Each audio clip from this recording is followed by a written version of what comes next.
आइए पितरों से निर्मित एक प्रसिद्ध दर्शन पल्ले चलते हैं। इसका वर्णन स्कंद पुराण के केदार खंड में कहा गया है कि भगवान विष्णु के धड़ से नाभि का ये स्थान है और ये नारायणी शिला के नाम से जाना जाता है। साथ ही वायु पुराण में इसका वर्णन किया गया है कि स्वयं चंचला माता लक्ष्मी भगवान के हृदय में निवास करती हैं। तो इस शिला के दर्शन मात्र से जो व्यक्ति मनोकामना मांगता है वो पूर्ण होता है। साथ ही हमारे 100 पूर्वज माता और पिता पक्ष के और साथ ही हमारे स्वयं के पाप यहाँ पर धुल जाते हैं और मोक्ष की प्राप्ति होती है। तो आप सब मेरे साथ नारायणी शिला के दर्शन कर रहे हैं। माता लक्ष्मी भी हैं और भगवान की ये शिला भी है जो पूर्णतया चांदी से निर्मित है।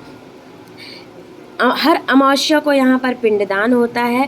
कहते हैं जिस तरह बछड़ा झुंड में अपनी माँ की आवाज़ को पहचान जाता है और घूमता हुआ चला जाता है, उसी तरह आप इसे दर्शन कीजिए और अपने पितरों के निमित्त जो भी मांगिए, स्वयं के निमित्त पाप दोष को से मुक्त होने के लिए मांग कीजिए, माता लक्ष्मी को प्रसन्न करने के लिए, वो पूर्ण होगा। अपना नाम और गोत्र लेते हुए कुछ भी अर्पण कीजिए, पितृ प्रसन्न होते हैं।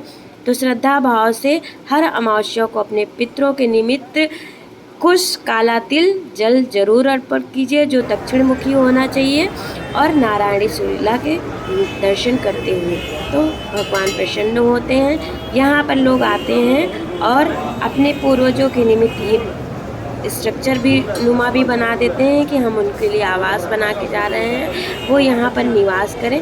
साथ ही लोग अपने सामर्थ्य के अनुसार पिंड आदि करते हैं। कहते हैं कि विष्णु पुराण में इसका वर्णन है कि सिर्फ पितृ ही नहीं प्रसन्न होते बल्कि ब्रह्मा, इंद्र, रुद्र, दोनों अश्विनी कुमार, सूर्य, अग्नि, आठों वसु, वायु, विश्वदेव, पितृगण, पक्षी, मनुष्य, पशु, सरीसृप और ऋषिगण भी आदि जो भूत प्राणी में परिवर्तित हैं, यहाँ दर्शन करने से, दान करने से, साथ ही अर्पण तर्पण करने से प्रसन्न होते हैं और उनको मोक्ष की प्राप्ति होती है। तो आप सब जब भी कभी मौका मिले ब्राह्मणी शिला के दर्शन कीजिए। साथ ही अपने पितरों के निमित्त साधारण मात्र से दान कीजिए। और शनि राहु केतु जनित दोष हैं, चंद्रमा और सूर्य आदि भी पीड़ित हैं, तो श्रद्धा अनुसार दान कीजिए।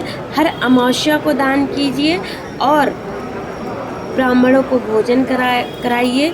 जो सामर्थ्यवान नहीं हो उनको वस्त्र, पठन पाठन से संबंधित सामग्री, आवास, जो भी क्षमता हो वो कीजिए। और लोहे का इसमें त्याज्य रहता है, साथ ही बैगन और कोहड़े आदि का भी प्रयोग नहीं किया जाता है। तो शुद्ध पत्तल, केले के पत्तल आदि पर भोजन आदि कराइए, यज्ञ आहुति आदि कराइए, साथ ही दान आदि कीजिए।